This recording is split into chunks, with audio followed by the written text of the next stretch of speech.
A'udhu billahi minash shaitanir rajim. Bismillahir rahmanir rahim. Jama'a masu sauraron mu, assalamu alaikum. Barkamu da sake saduwa da ku a wannan channel ta mu albarka mai suna Almubarak TV. Kuma ina muku barka da sake kasancewa da mu a wani sabon bidiyo akan jerin darussan mu na history. Insha Allah wannan darasi shine na 11. Darasi da ya gabata mun yi shi ne akan bold, italic and underline tag. Wannan kuma insha Allah za mu shi ne akan img tag, ma'ana image, yadda za ka iya saka hoto a shafin ka na yanar gizo. Image tag ana kira shi ne da img, sai ka kira source, sai ka ce equal to double quotation. To anan za ka saka location ɗin email hotonka, a ina hotonka yake, sannan kuma ya sunan shi. To kaga kenan ya zama dole idan za ka saka hoto sai ka san wani iri ne ya sunan shi. Idan ma sunan shi ya matsayi za ka iya rage shi. Kaga kamar wannan hoton kana iya zuwa ka ce rename, sai ka bashi hoton sunan da kake so. To ni zan bashi tim ɗin nan kawai.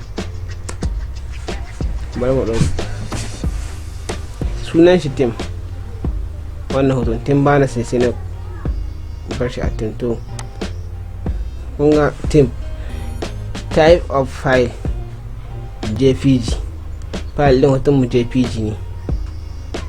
don haka idan ka aza kuma anan za ka iya ganin kowane irin hoto ne da ke shi.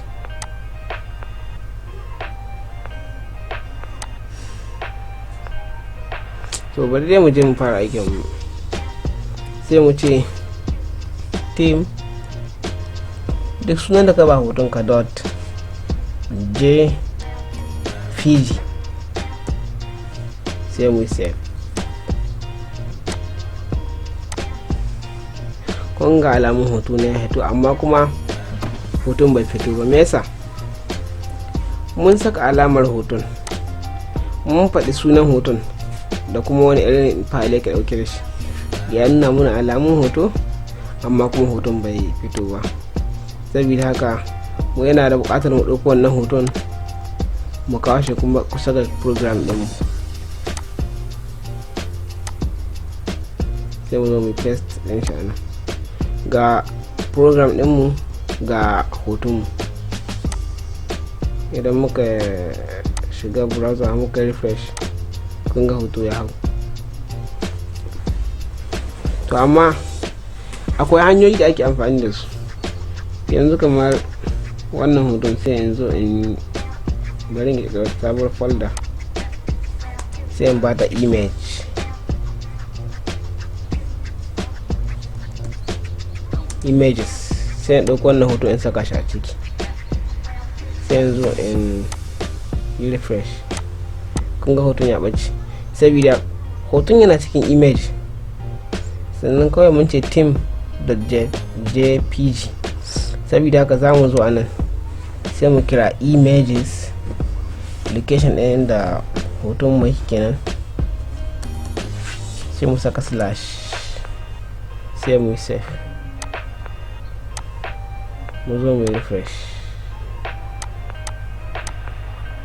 Okay.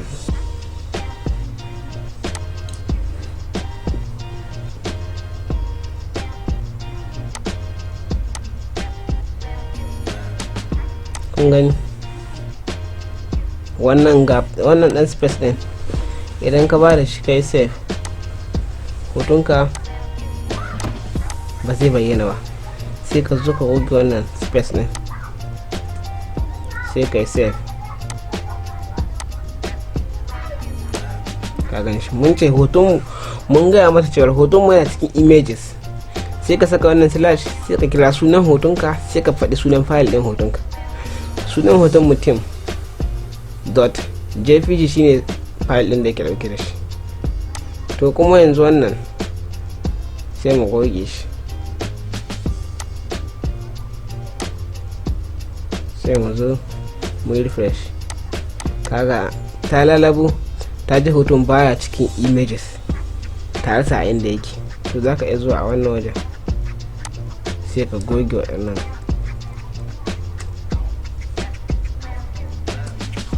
sai ka ce mata ai hotonka yana cikin, sai ka shiga this pc ɗinka. Yanzu wannan hoton yana document, kun ga image yana nan, sai ka ce right click, sai ka yi properties. Kaga wannan shine location ɗin hotonka, komi tsawon faldodin da yake a ciki idan ka zo kai mai wannan sai ka yi rufe wannan, sai ka yi copy kawai alaji ka fitowa baka da matsala. Kawai sai ka zo a nan wajen sai ka yi paste ɗin shi, sai ka saka slash, sai ka yi save, sai ka yi refresh. Ka gani ka ce mata ka yi kofi ɗin inda hotonka yake ko cikin faldodi nawa yake, kawai za ka sai ka yi properties, sai ka je location ka yi kofi ɗin wannan location ɗin, sai ka ɗauko shi ka aza.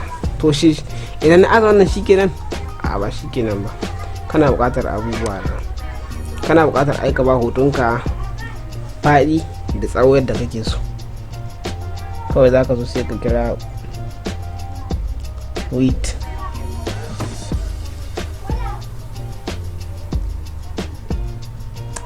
sai ka ce equal to double quotation, sai ka bashi iya adadin faɗin da kake so.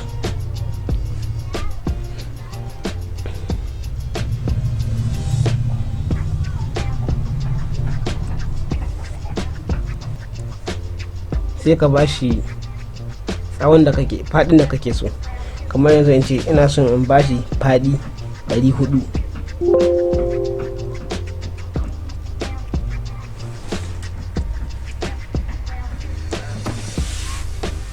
sai yanzu in yi save in refresh.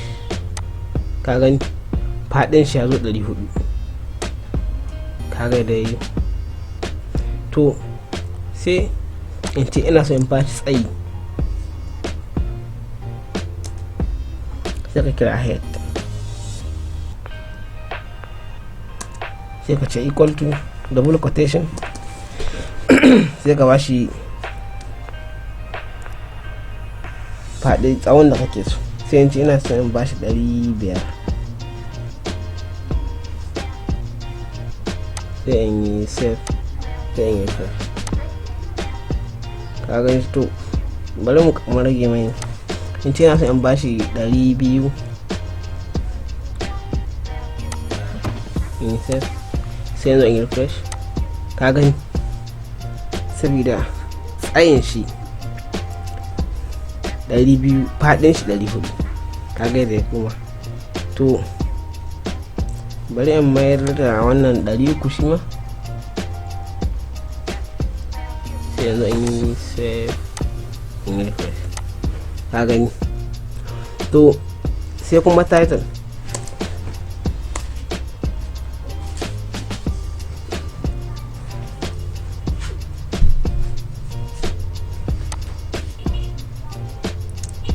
title, sai ka kira title, sai ka ce equal to double quotation. Wannan title ɗin yanzu idan na ja kuso dina na alashi a saman hoton, kaga ba abin da yake bayyana. Amma kana so ka yi mutum misali, wannan wani hoto ne yana aza kuso ɗinsa a sama, zai ga sunan hoton. Sai ka ce bari mu bashi sunan shi timbanas,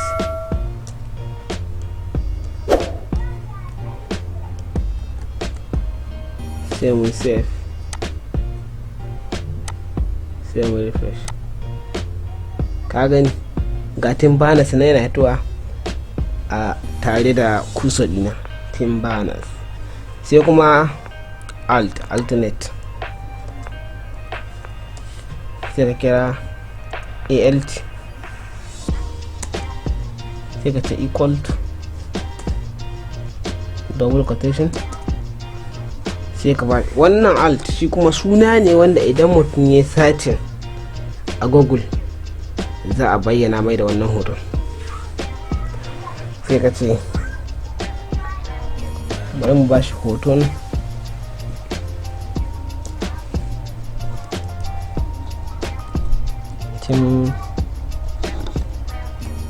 timbanas, hoton timbanas. sai mu yi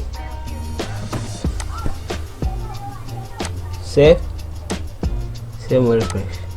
kaga ba abin da wannan ba za mu gan shi ba saboda muna yin shi a local computer ne. da a ce a saman network ne da mun yi sacin hoton timbanas za mu ga wannan hoton. shine alternate amfanin sa kenan. shi kuma wannan title yana abun nan ne, idan ka ja kusa din ka aza shi a saman hoton, ko da hoton bai bayyana ba za ka ga sunan wani hoto ne ka aza kusa din ka akan shi. shi kuma faɗi da tsawo ga sanan sai ka bashi yanda kake so. ka gan shi yadda ka gani nan ba kana iya ka yi kwafi, kuma kana iya ba sai ka kwafi ba ka sa mai folder. idan kuma kila ka ajiye hoton ka a foldoji da yawa sai ka je ka yi kwafi na location din shi, sai ka bashi sunan da yake dauke da hoto. idan sunan ya ma waya za ka iya canza shi ka sa mai sunan da kake so. sai ka ce dot, sai ka diba png ne ko jpeg ko gpg ko wani irin file ne, sai ka bashi width faɗin shi 300, tsawon shi 400, title timbanas, alt hoton timbanas, sanya hoto kenan. shi wannan shine yadda ake saka hoto a shafin ka na yanar gizo. a nan za mu dakata, da fatan kuna jin daɗin wannan shirye-shirye namu na HTML. kuma da Allah ku muna subscribe a wannan channel ta mu albarka mai suna Al Mubarak TV. Assalamu alaikum wa rahmatullah. a huta lafiya. yadda ake